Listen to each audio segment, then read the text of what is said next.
And welcome back, guys. So this is part 2. Welcome to part 2. Day by Day with Dezi and Mark. Part 2 with Joshua Rock. Good night, you guys. Make some noise for Joshua Rock. Joshua Rock. So if you somehow missed the first part of this podcast, go check it out. It's definitely on Spotify, definitely on YouTube. Apple Podcast. Whatever it is, but you're listening on. But just a quick recap. So we kind of talked about who Josh is. We talked about Dezi living with Josh.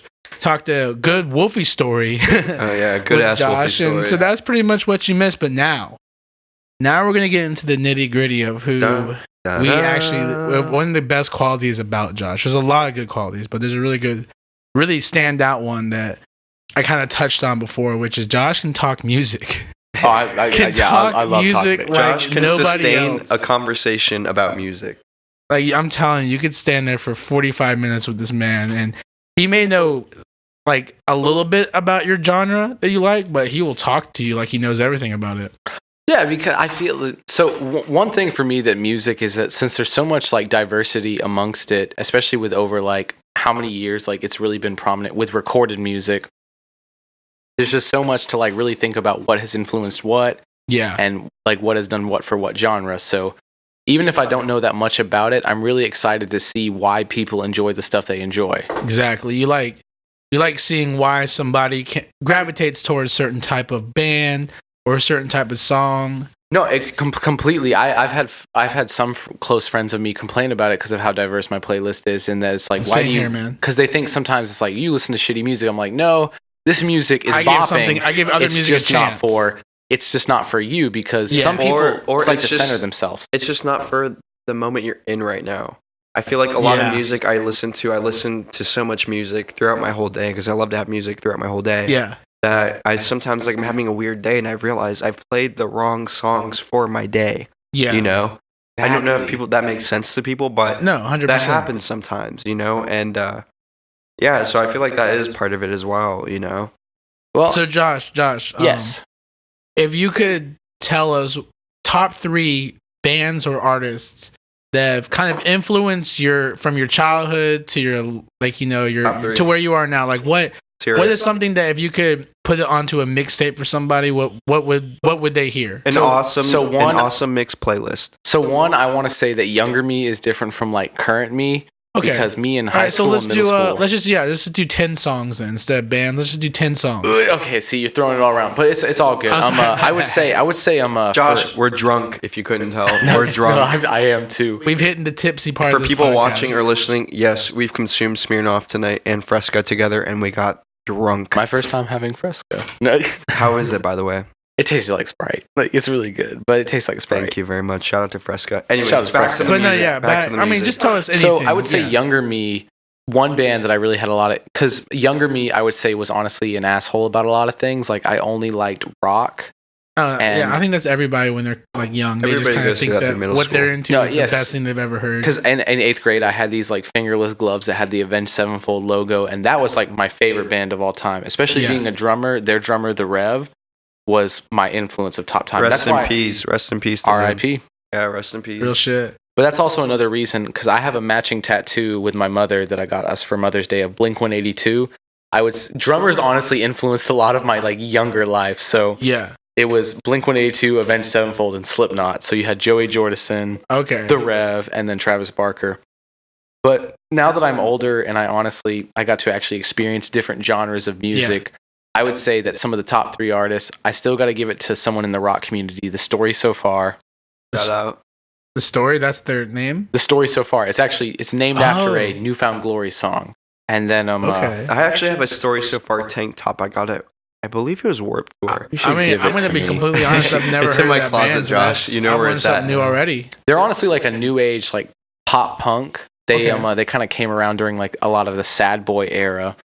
But when it came to other artists now that I'm influenced by, since I listen to different genres, I love Frank Ocean. Like, hands this man down. loves Frank Ocean. He'll come up to me and be like, "Have you heard this Frank Ocean song?" And I'm like, "Yes, I've heard this Frank Ocean song." I listen to Frank Ocean at 3 a.m. when my crush won't text me back. I listen to Frank Ocean when like I'm crying myself to sleep. It is honestly one of my favorite things. And then I love the 1975 Like Matt, that's a given. I don't know his last name, but Healy. I think it's like Healy. Yeah, I knew Matt it was Healy, the boy. That man is just an influence. Like I went to an album listening party of their latest album, A Brief History Inquire of Online Relationships, or whatever the name of the album was. We know what you're talking about. Yeah.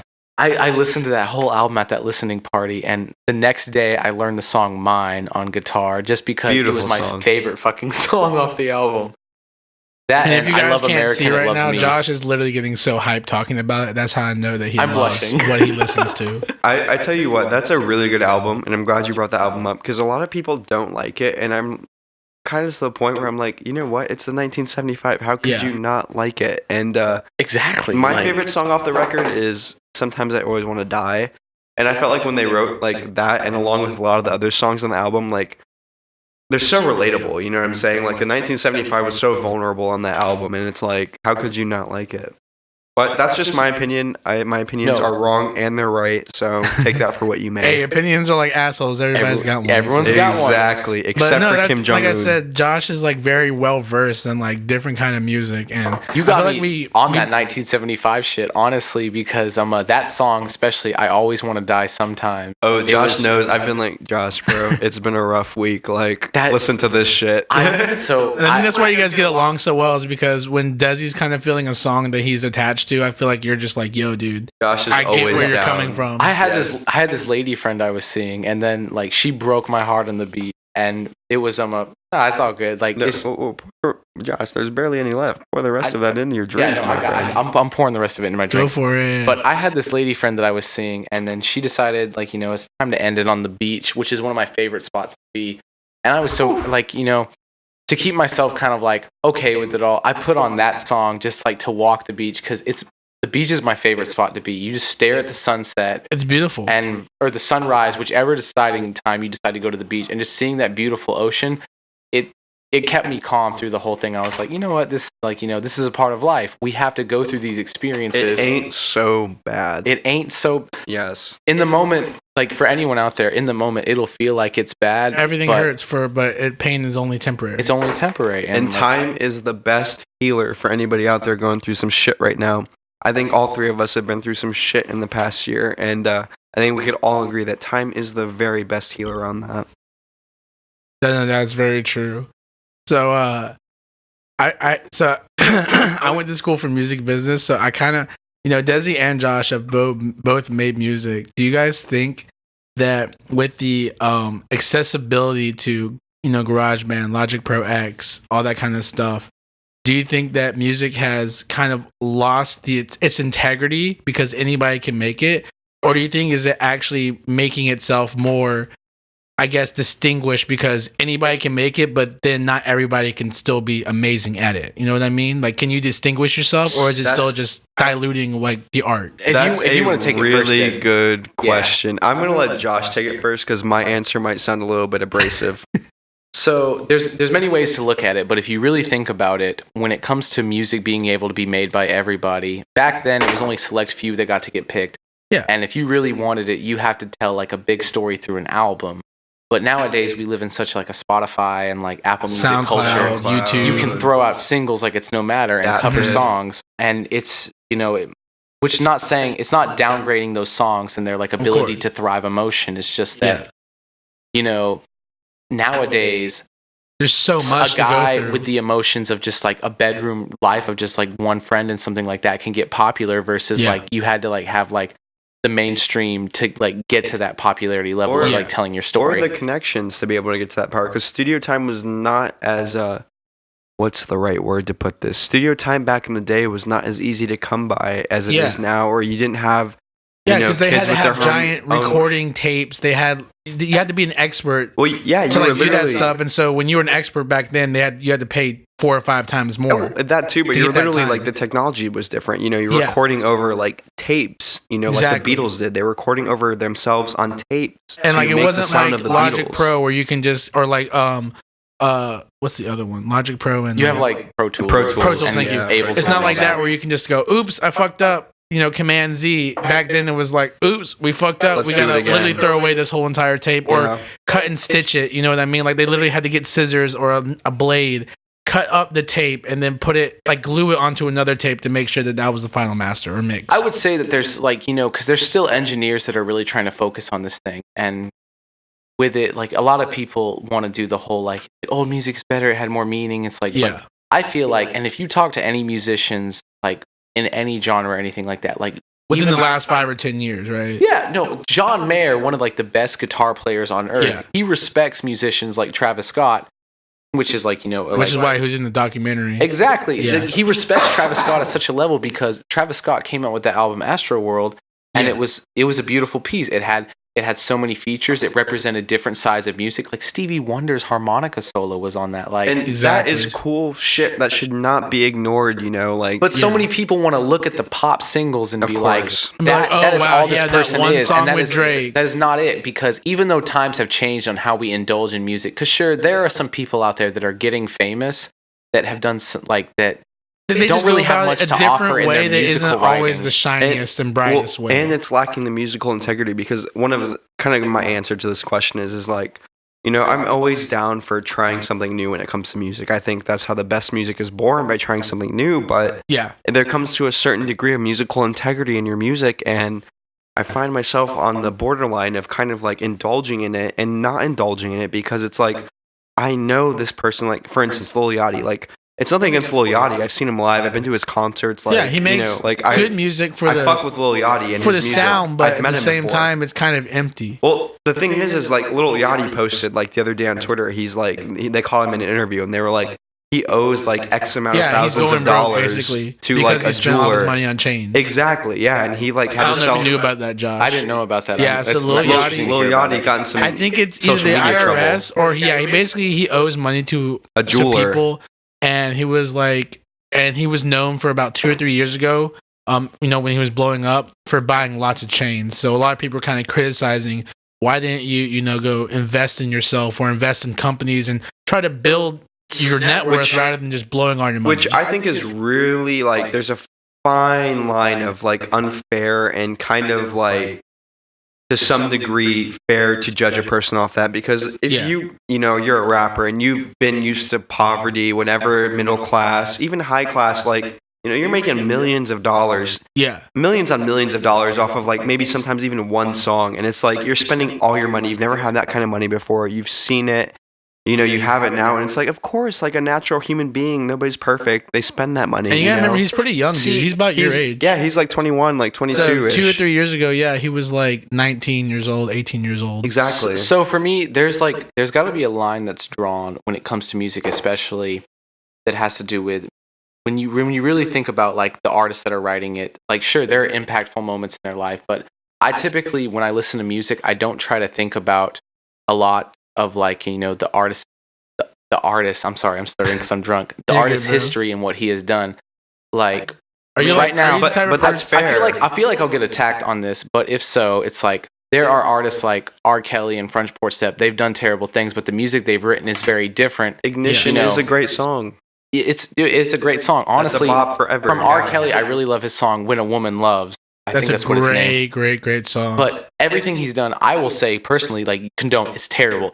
Like, it's not about that man for what he's done. It's not about who it's about. It's about what it's about. And I'm not condoning R. Kelly in any way when I say this to anybody that's watching this. I'm not saying that stuff's okay, any like R. Kelly shit. But you get my point. Like, R. Kelly makes good music, and he is R. Kelly for a reason. Yeah, what he'd done in his life is terrible, but the music he put out was good. And that's the hard part to draw the line, because I like a lot of XXX Tentacion songs, but a lot of people feel like it's terrible to like his songs because of like, what he because of his accusations when he was young. I feel like X was like the living proof of a rock star, and I'm not saying what he did by any means is okay. That, like, I've read the police statements, all that stuff, anything that's come out, I've read about X, and I don't think that's okay. But I think X is a perfect example of one of those young rock stars that didn't even make it to the 27 Club. But that's the thing, the influence of their music too, and all that. He saved a lot of lives. I know one thing that me and you have been talking about recently, Dezi, is how Black Bear is going to become a father. And with him becoming a father, you have to think all these impactful steps in your life are going to change your music, your sound, for a very big difference. And like, if Black Bear doesn't show a change in his music of him becoming a father, I feel like that's a little bit worrisome. But if you're having a child, I feel like your music it should be important. I mean, look at John Lennon when he had his child with Yoko Ono, man. Like, he literally made an entire song about, oh God, what was I forgot their first son's name, but he made an entire song, and like it showed that like he had done some growing from being a Beatle, number one. But it showed that he was growing as a person. He was becoming a father. He was like, I want to make a lullaby for my son because I love him. That's the point. Well, it's amazing to see that kind of shit, that people would really be like that. Because it is a big, impactful life event if you think about it and everything like that. But even small, impactful life events, like from the smallest of things, will really influence how you write your music, what you do about it, the art of it, and it's amazing. I mean, if we take it back to people that aren't even in this day of time that are like, I hate to say the word relevant, but like it's not an X artist, it's not a Kanye West artist, it's not anybody hip hop. Well, Eric Kanye Clapton. Did the same thing though with what's the song he made about My Stormy? Only One. My Only One. He did the exact same thing. Like, we can sit here and argue about Kanye's antics, but really though, like, I mean, you guys were saying like, you want to see somebody grow. I mean, Kanye is a really good example of that. He literally stripped down like everything that he's made, being like, a very, what do you call it, like controversial person, whatever, but he stripped all that away and just made a song about his daughter and was like, that's one of my favorite Kanye songs. But like what I was saying about Eric Clapton, like, you hear the story about what happened to Eric Clapton's kid, and it's like he wrote Tears in Heaven over that, and like that's a song that'll make any grown man cry. Yeah. But you know what I'm saying? Like, that is influential to his career and his musical integrity. Like, if Eric Clapton wrote songs after he wrote Tears in Heaven and then that horrible thing happened to his son, where he passed away, Eric Clapton would not be the true Eric Clapton he is nowadays. Whether or not he makes a lot of music or no music at all, he would not be Eric Clapton who he is in his musical integrity if he had not wrote Tears in Heaven. True. And about a horrible thing happening to his son, Like, it makes me sad thinking about it, but like, it's the truth of an artistry. You have to have that musical integrity. And I feel like my kind of answer to that question we asked earlier was that, like, I hear a lot of people, like, in music that I like and in the music that I don't like too, like, the musical integrity is either there or not there. And it's a fine line of associating yourself, whether or not you want to indulge in the musical integrity, or say, fuck it, I'm not going to indulge in musical integrity. And this is like my pregame before I go out for the night, and it's both are okay. Yeah, so but you're it's saying like, some people actually do it for the music, some people just do it for the entertainment value that they get out of their career. Definitely, and I don't think there's anything wrong with either or. Like a 6ix9ine or like, and I'm not saying his 6ix9ine actions, but I'm saying the way he came about his career. There's nothing wrong with a 6ix9ine for getting attention. Again, I'm not condoning any of the allegations. I do not condone 6ix9ine by any means. No. But I'm saying that like he was a mastermind about how he came up, about how literally anytime you open social media, he's in your face, whether it's a dumb video or it's actually his music. Like, he's still. Well, the truth about 6ix9ine is that like, he still does no it for matter entertainment who you value. are, no matter where you are, you know who 6ix9ine is. Yeah, and for again, better he does that for entertainment value. Worse. Yeah, and the kind of the like stigma in the entertainment businesses is that like, once somebody stops talking about you for better or worse, you're kind of done. Irrelevant, and then exactly. you spend. But people will really spend hundreds of thousands of millions of dollars to become relevant again. That's how it is mostly. If you look like through the whole music industry, you have people like Bon Iver and Frank Ocean who disappear for years and then come in and start making music. Like Frank Ocean, it seems like it's like split 4 years between Channel Orange and Blonde. Put out that album and no social media or anything like that. He just kind of like does what he does. It's amazing. And then you have people like Kanye, which I'm glad y'all brought up. He puts himself on the front line with everything he does. Well, but it comes from the audience to judge what the music's about, because being an agnostic, I listened to the whole Jesus is King album by Kanye, and I thought it was good. The production, yeah, dude. The production beautiful. Was wild. I thought beautiful. As a lyricist, the highest price you could pay for production. As a lyricist, I don't vibe with the lyrics and everything because that's not what I believe in. But if you look at the production, the writing, like the harmonies he decides to do, the effects on his vocals, Kanye was it was really good. Yeah, he was a genius in that aspect. It was very recalling of old Kanye. You know what I mean? Of like an old Kanye that was like, I want to make something that people will enjoy, not something that just came to my mind. Which, I mean, some people can argue like, why is he Christian now? But to me, it's like it's a bigger picture than that. Like, everybody has definitely always kind of going bigger picture to his sound. Everybody has always known about Kanye is that he's very methodical in what he does, no matter whether it's clothing, music, any of the above. Kanye is a very methodical person. And if you disagree with that, I beg to differ because he did not come out with this whole album without some sort of marketing intention involved, and that has nothing to do with the music. Like, I commend him for whatever's going on in his life. Like, I'm not the person to bring anybody down or any of that type of deal, but Kanye is smart in what he does, and there's a reason that anybody knows anything they do about Kanye, and that's because he wants them to know, and he wants them to think that, which just adds to his artistry. But if you think about that, that's the really sad thing about the industry. It's not even sad; it's just like a confusing thing that it's not only about the music; it's about how you publicize yourself. It's about what you put out about yourself. Very true. Your not brand, just your religious views, your political views, and then your story. I mean, at the end of the day, bro. Yeah, I mean, the number one thing I learned about marketing class is like, okay, you have a product, that's cool. But what's the story about your product? Well, if I don't believe in the political view of a song, does that still mean the song's not good? Or musically, by like the theory? I mean, of it, does dude, all I know the a lot stuff of people really who make are it very. good? Sorry, I didn't mean to cut you off like that. No, it's all I know good. a lot of people who hate like a lot of like patriotic songs, but when they hear like "Born in the USA," like that has such a big cultural impact. You can't hate that song, even if it is just like big propaganda for the US. You really have to divide your brain. I mean, unless at that point you just don't fuck with the USA. But I mean, at that point, there's nothing much you can do. Saying, like I feel like a lot of people who complain are at that about point. it all the time, but when it comes to like 4th of July or anything patriotic, they'll hear that song and be like, yeah, Mark, how many times have we been drunk and we've played either the national anthem or some sort of like song significant to our country? I play that shit all the time because I have family who have served. Cheers to that. And I am definitely, not to put anybody down, but I am very glad that I am one of the very first generations that wasn't basically either drafted or was pressured to go into the military at a young age. Thing is, if you want to examine music, like if you only like music due to your political or religious belief, like people that listen to Christian rock, Christian pop punk, it's not. It doesn't suck. I'll take that. No, it sucks for a person that doesn't believe in that. For the person that does believe in that, it's amazing to see. No, I was saying it sucks for them. It sucks for everybody who doesn't want to open their eyes. Because for me, I do have a comment about that. What he says, it does not suck, and I don't think Mark generally believes that sucks. No, I was just. I will say, as a kid that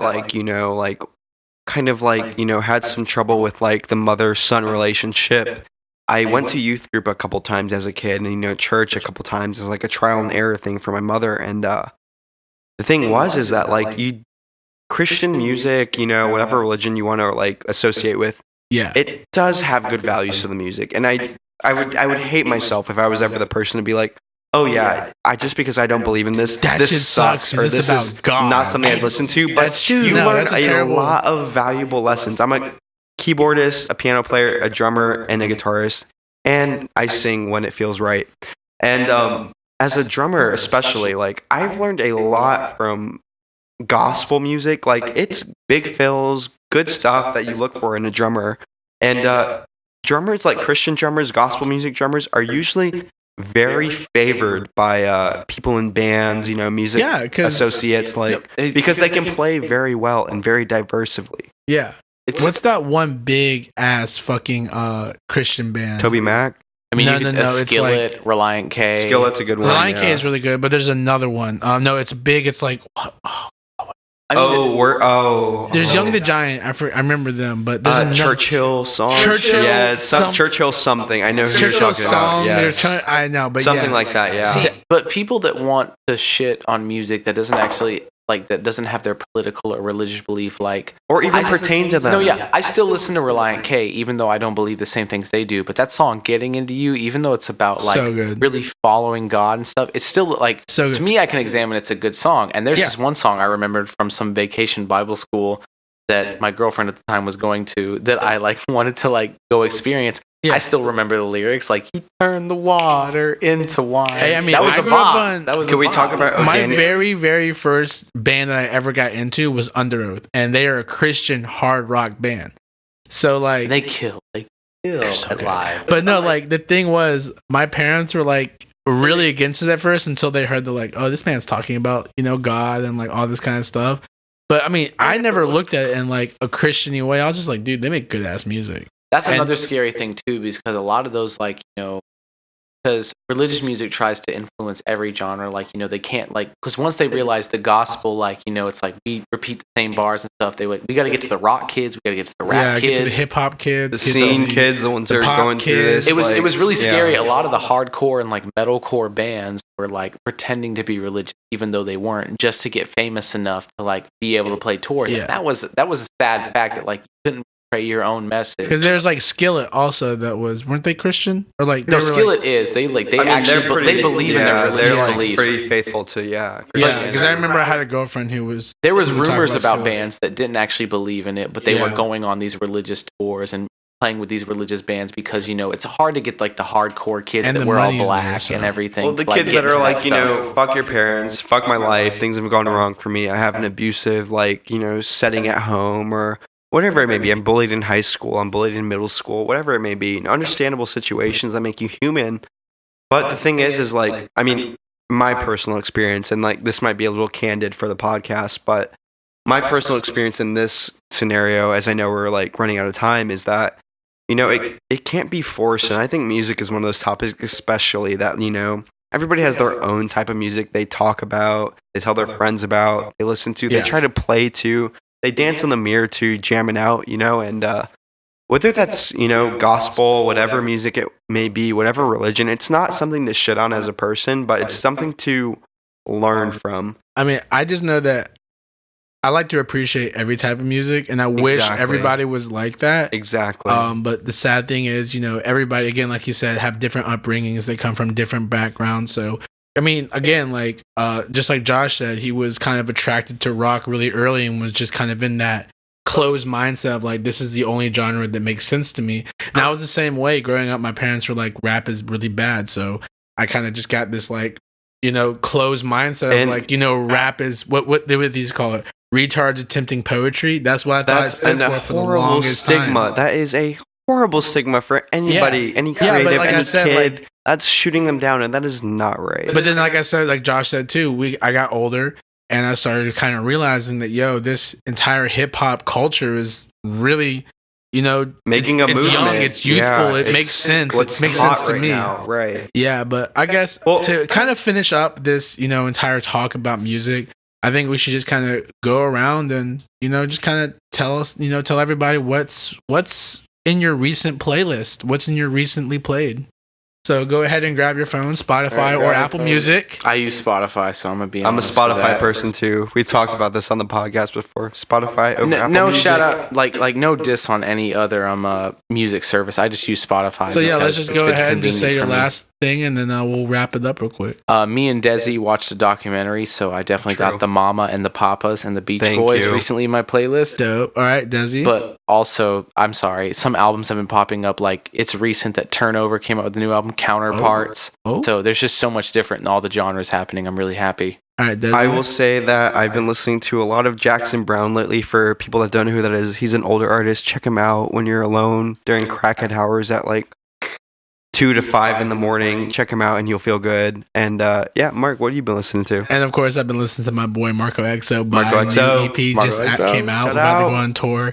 You're listening to this by now. I'm probably already on tour. True. Second week, but so I just wanted to say that we had a good time having Joshua Rocks on the podcast. Again, this is the second part of the podcast, so if you missed the first part, go check it out on Spotify, SoundCloud, YouTube, Spotify, even Apple Podcasts. Podcast.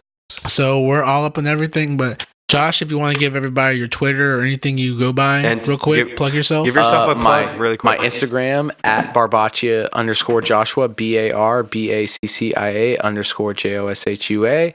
And then if you check me out on I only use Instagram. I don't use Twitter. So. Bro, what's in the last 20 seconds of our podcast? What do you want people to know about you? I'm a musician that does every different type of genre, from deep hop to R&B to punk rock. So if you want to check out any of my stuff, I've mentioned it in the part 1 of the podcast and the part 2. So feel free to check out any of it. Josh, thank you. Thank you for being on our podcast today. This is Day by Day with Dezi and Mark. And Day by Day. Over. We love you. Peace.